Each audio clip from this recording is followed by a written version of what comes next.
Este curso se referirá a 3 acuerdos de la Organización Mundial de Comercio: el acuerdo antidumping, el acuerdo sobre subvenciones y medidas compensatorias y el acuerdo sobre salvaguardias. A efectos de comprender cuál es el génesis y el rol de estos acuerdos, hablaremos primero un poco de cuáles fueron sus antecedentes.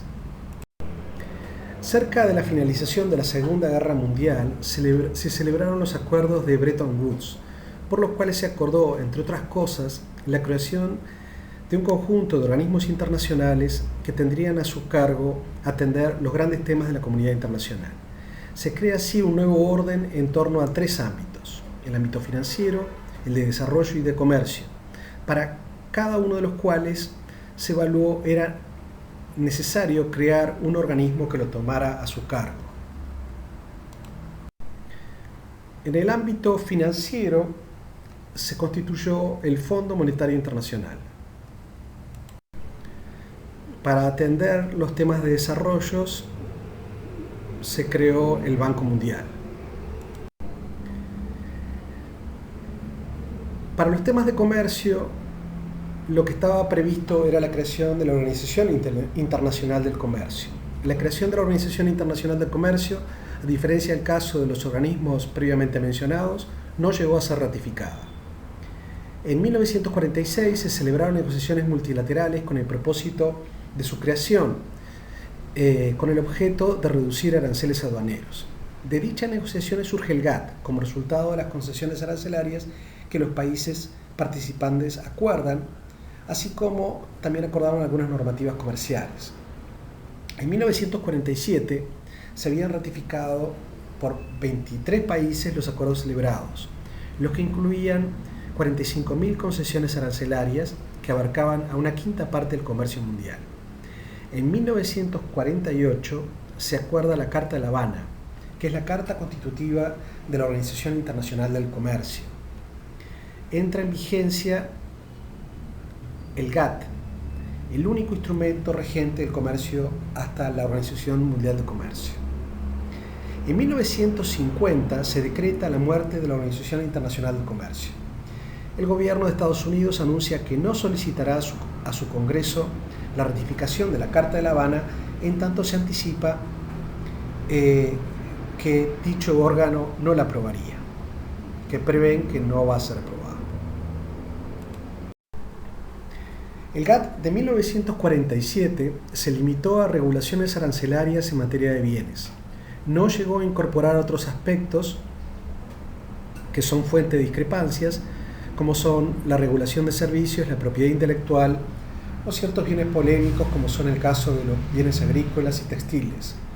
El objetivo declarado del GATT del 47 fue alcanzar acuerdos recíprocos y mutuamente ventajosos que permitieran alcanzar 3 objetivos: la reducción sustancial de aranceles, la reducción sustancial de las barreras al comercio y la eliminación del tratamiento discriminatorio en el comercio internacional.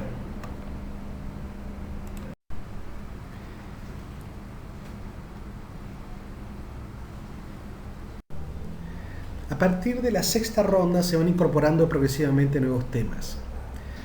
En la 6ª ronda, la ronda Kennedy, se inicia este proceso de ampliación de la agenda.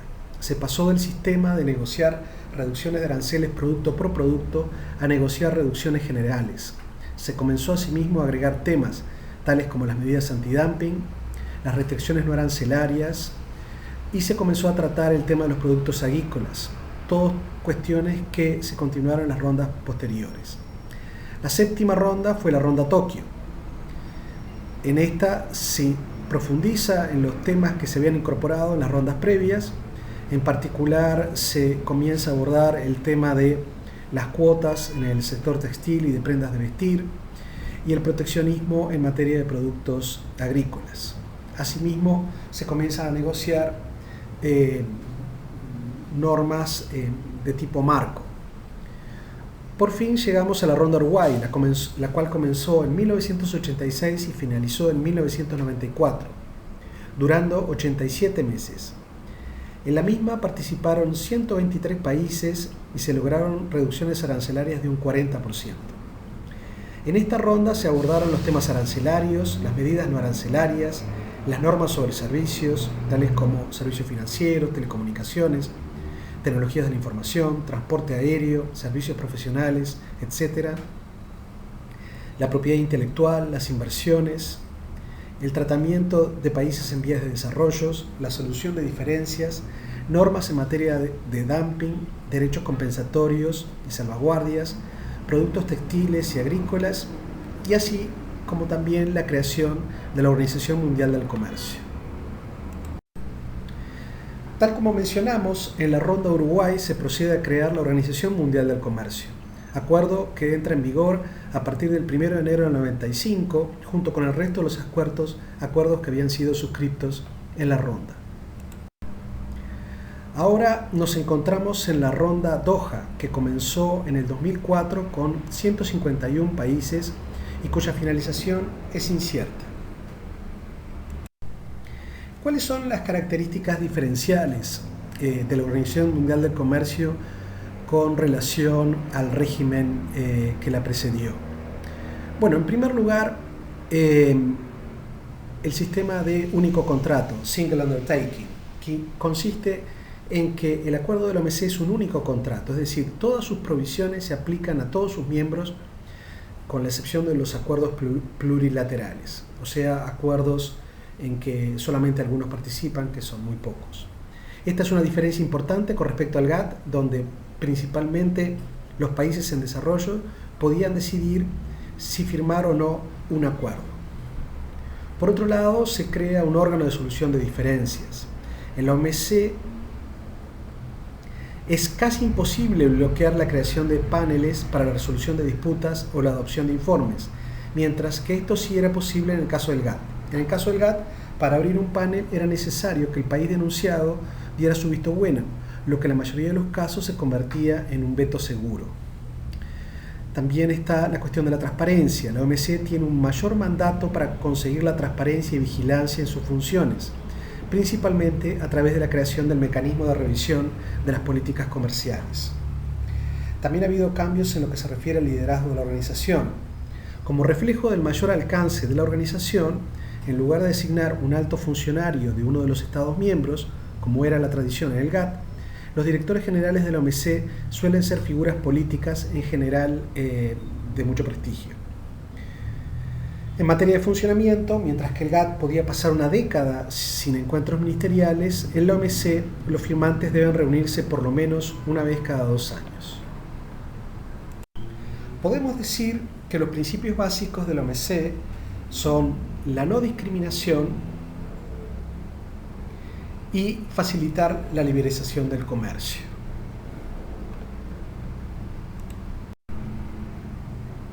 La no discriminación se instrumenta a través de 2 disposiciones. Por un lado, el artículo 1 del GATT del 47, conocido como Trato de Nación Más Favorecida, que consiste en que cualquier ventaja, favor, privilegio o inmunidad en favor de un producto originario de otro país o destinado a él, deberá extenderse inmediata e incondicionalmente a todo producto similar.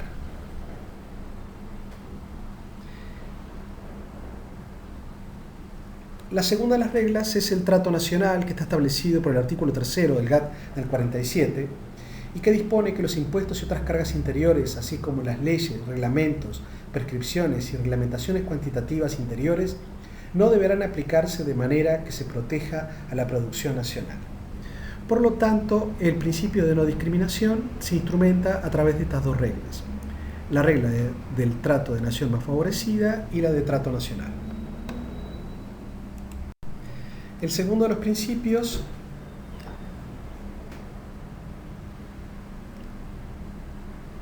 es la facilitación del comercio, la cual se instrumenta a través de diversos mecanismos. En primer lugar, la consolidación de aranceles. Los países miembros de la OMC se comprometen a no elevar sus aranceles por encima de los niveles indicados en las listas de concesiones.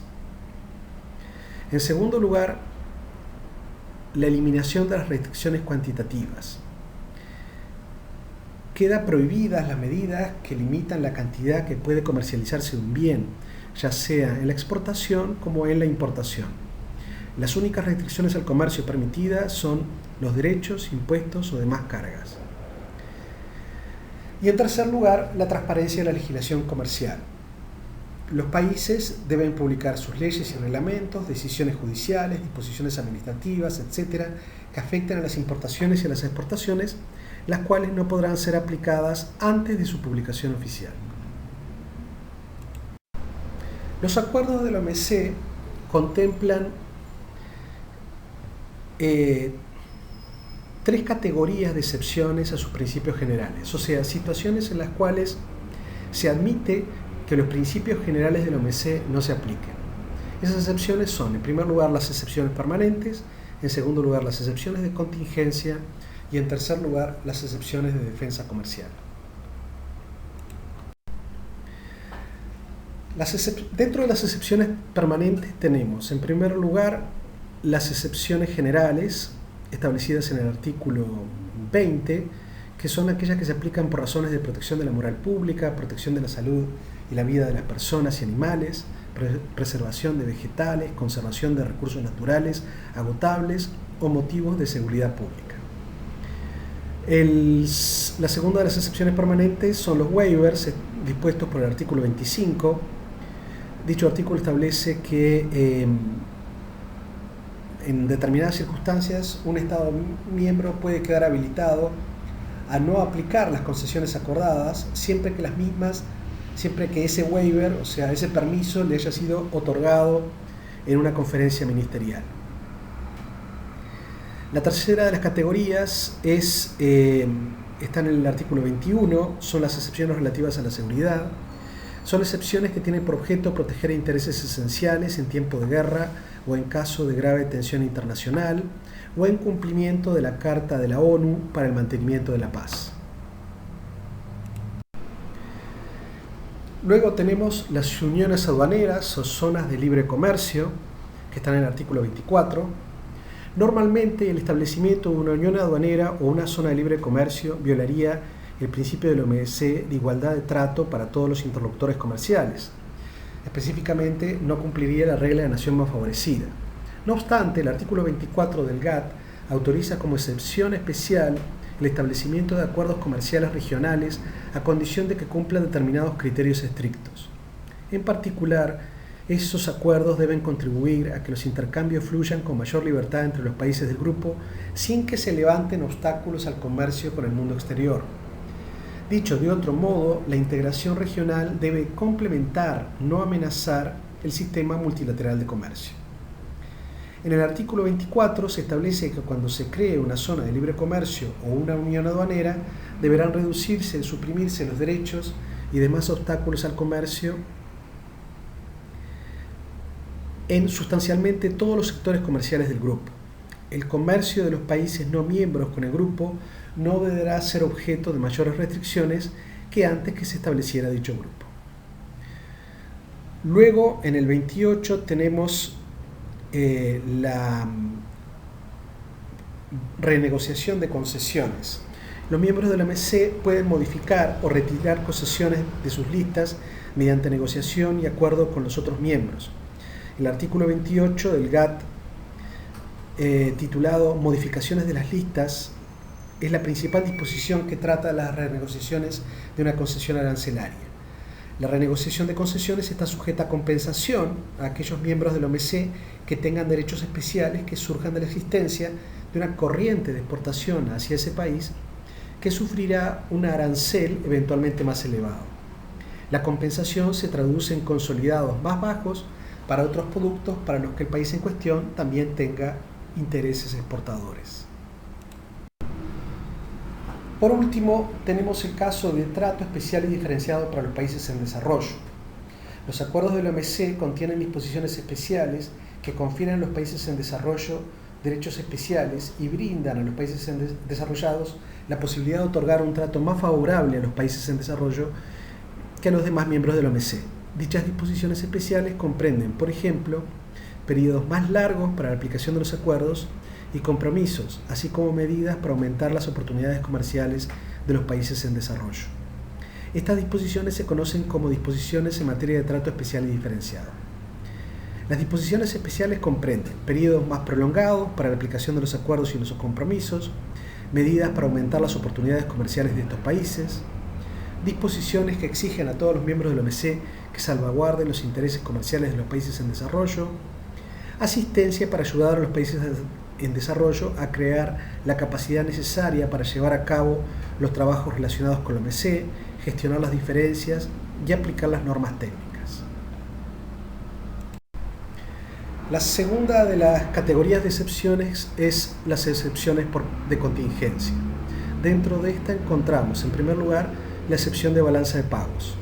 Con arreglo a lo dispuesto por el artículo 12 y por la sección B del artículo 18 y además del entendimiento relativo a las disposiciones del GATT del 94 en materia de balanza de pagos, un miembro podrá aplicar restricciones a las importaciones por motivos relacionados con la balanza de pagos.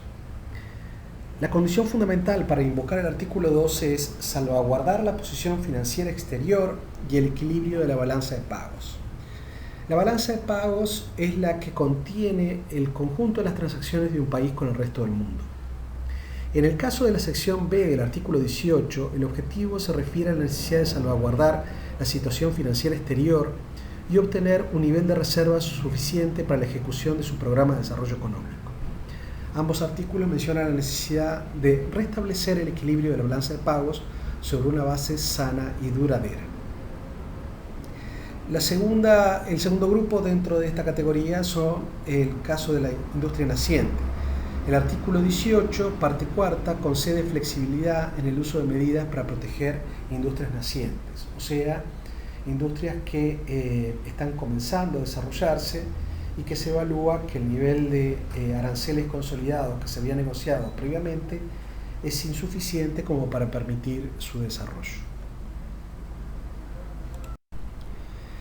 Terminamos con la tercera categoría, que son las excepciones de defensa comercial, que son las que serán el motivo de este curso, las referidas a los acuerdos de dumping, subsidios y salvaguardias. El catalogarlas globalmente como defensa comercial es en realidad inadecuado. Defensa comercial es un término que se emplea para englobar los instrumentos destinados a neutralizar las prácticas de dumping y subsidios. Las salvaguardias no son un instrumento de defensa comercial, sino un instrumento de protección.